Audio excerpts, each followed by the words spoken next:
Hello दोस्तों, education group study में आपका स्वागत है। आज के इस क्लास वीडियो में हम लोगों ने प्रोनाउन के कुछ जो बचे हुए हैं इन सारी चीजों को पढ़ाया है। इसके पहले भी प्रोनाउन के कुछ पार्ट्स काइंड्स को हम लोगों ने पढ़ लिया था।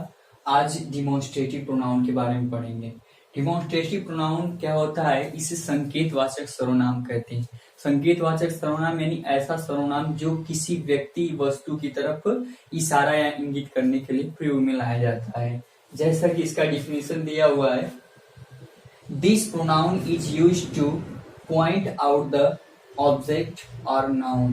यानी कि यह जो प्रोनाउन है इज यूज्ड प्रयोग में लाई जाती है टू पॉइंट आउट यानी कि इशारा करने के लिए द ऑब्जेक्ट और नाउन यानी कि नाउन या ऑब्जेक्ट की तरफ पॉइंट आउट करने के लिए, इसको केंद्रित करने के लिए या उसकी तरफ इशारा करने के लिए इस प्रोनाउन का प्रयोग किया जाता है।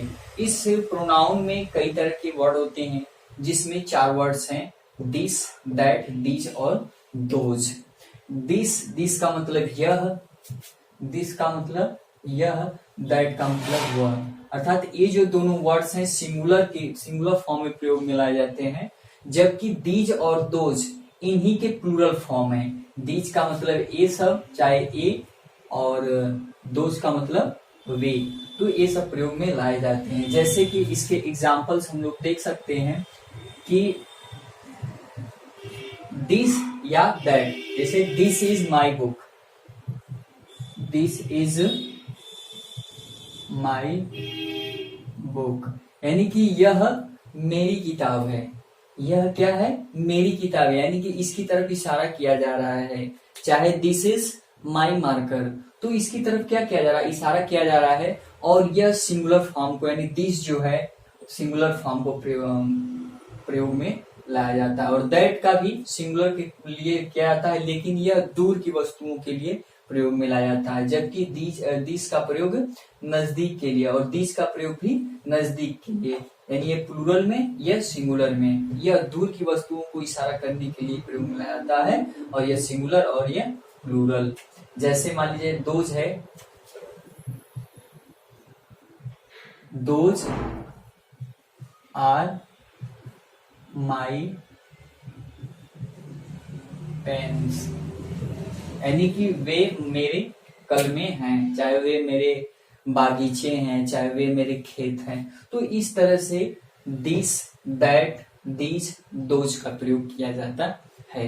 एक बार फिर से देख लीजिए, दिस का प्रयोग हम लोग नजदीक की वस्तुओं को इशारा करने के लिए प्रयोग में लाते हैं, और इसकी हिंदी यह होती है। और दैट का प्रयोग दूर की वस्तुओं को प्रयोग करने के लिए लाया जाता है, और ये दोनों सिंगुलर फॉर्म में ही, यानी कि इसका साथ जब भी वर्ब का प्रयोग किया जाएगा सिंगुलर किया जाता है। और दीज का प्रयोग जो नजदीक की वस्तुओं को इशारा करने के लिए प्लूरल फॉर्म में, और दोज का प्रयोग दूर की वस्तुओं के लिए प्लूरल फॉर्म में प्रयोग किया जाता है। जैसे दोज आर माई पेन्स। आगे इंट्रोगेटिव प्रोनाउन। इंट्रोगेटिव प्रोनाउन क्या है?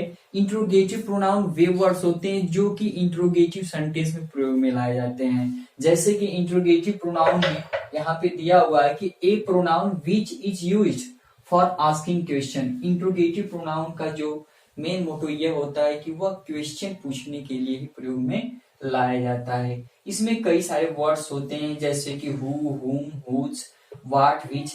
इन सभी वर्ड्स के अलग अलग रूप होते हैं, अलग अलग तरीके से यह प्रयोग में लाए जाते हैं। जैसे कि हु का प्रयोग सब्जेक्ट के लिए होता है, यानी कि हु का प्रयोग जब भी किया जाता है वो सब्जेक्ट के फॉर्म में किया जाता है, और हुम का प्रयोग ऑब्जेक्ट के फॉर्म में किया जाता है, और हुज का प्रयोग पोसेसिव फॉर्म में किया जाता है। यानी कि किसी चीज की तरफ पोसेस करना, यानी कि अपना बताने के लिए हुज का प्रयोग करेंगे। हुम का प्रयोग ऑब्जेक्ट किसी वस्तु के लिए या किसी व्यक्ति के ऑब्जेक्ट के फॉर्म में करते हैं, और हु का प्रयोग सब्जेक्ट के लिए, यानी तीनों का प्रयोग व्यक्तियों के लिए सिर्फ होगा, केवल व्यक्तियों के लिए होगा। जबकि व्हाट का प्रयोग सब्जेक्ट और ऑब्जेक्ट दोनों के लिए होता है, लेकिन वस्तुओं के लिए। और विच का प्रयोग सब्जेक्ट और ऑब्जेक्ट दोनों, व्यक्ति और वस्तुओं दोनों के लिए होता है। जैसे एग्जाम्पल्स कुछ हम लोग देख लेते हैं। जैसे हु है तो ये सब्जेक्ट के लिए है, तो इसका एग्जाम्पल्स क्या है? Who are you, who are you, तुम कौन हो, यानी कि तुम कौन हो, यानी कि पूछा जा रहा है, किसी से क्वेश्चन पूछा जा रहा है कि तुम कौन हो, अर्थात यानी सब्जेक्ट के रूप में है तो यहाँ पे सब्जेक्ट के रूप में प्रयोग किया जाता है। इसी तरह से ऑब्जेक्ट के रूप में हुम का प्रयोग किया जाता है और हुज का प्रयोग भी पोसेसिव के लिए किया जाता है। जैसे हुज फादर, जैसे whose father came here, whose father came here, यानी किसके पिता केम मिस आए हैं, हियर मिस यहाँ, अर्थात यहाँ पे जो फादर है एक नाउन है और इस नाउन का जो बता रहा है एज ए क्वेश्चन के रूप में इसको क्वालिफाई कर रहा है हुज, तो यहाँ पर सीधे सीधे एडजेक्टिव होगा और ये प्रोनाउन के रूप में है तो यह कैसा प्रोनाउन हो जाएगा, इंट्रोगेटिव प्रोनाउन हो जाएगा। तो अगला भी इसी तरह से है, व्हाट है, जैसे what's your name, what's matter, क्या मामला है, जैसे व्हाट है तो व्हाट्स मैटर या व्हाट्स योर नेम। तो ये सारे के सारे वर्ड्स किसके लिए प्रयोग में लाए जाते हैं, किसी वस्तुओं के लिए प्रयोग में लाए जाते हैं। और साथ ही जो विच का प्रयोग है यह व्यक्तियों और वस्तुओं दोनों के लिए किया जाता है। जैसे विच इज दिस पेन, या किसकी कलम है, तो इस तरह से प्रयोग में इंट्रोगेटिव प्रोनाउन का किया जाता है।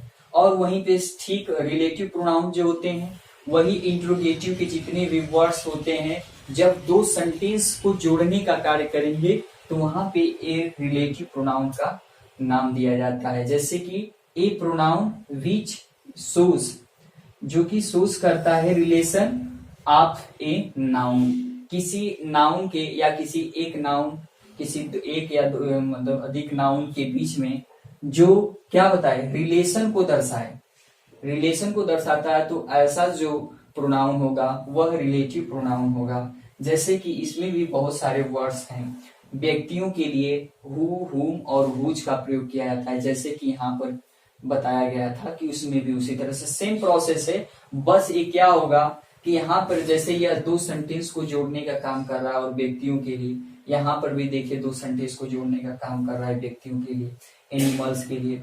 जैसे कि एग्जांपल्स में हम लोग देख सकते हैं कि this is a doctor, this is a doctor who is my student, this is a doctor, यह एक डॉक्टर है, हु इज माई स्टूडेंट, जो कि मेरा विद्यार्थी है।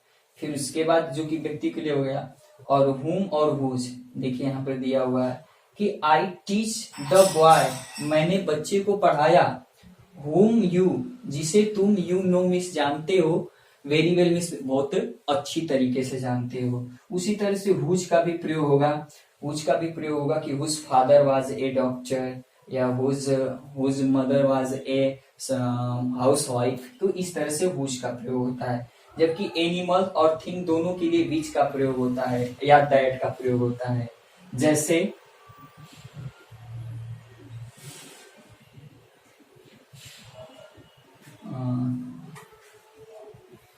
This is my pen, that was lost, यह मेरी कलम है जो क्या हो गई थी, खो गई थी, तो यह वस्तु के लिए हो गया। इसी तरह से टाइम बताने के लिए वेन का प्रयोग किया जाता है कि जैसे जब मैं घर गया तो मैं, या जब मैं आगरा गया तो मैं लाल किला देखा, तो इस तरह से प्रयोग किया जाता है। कि जैसे देख लीजिए आई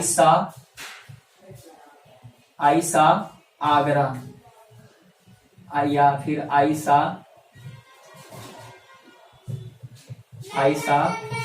द ताजमहल, आई सा द ताजमहल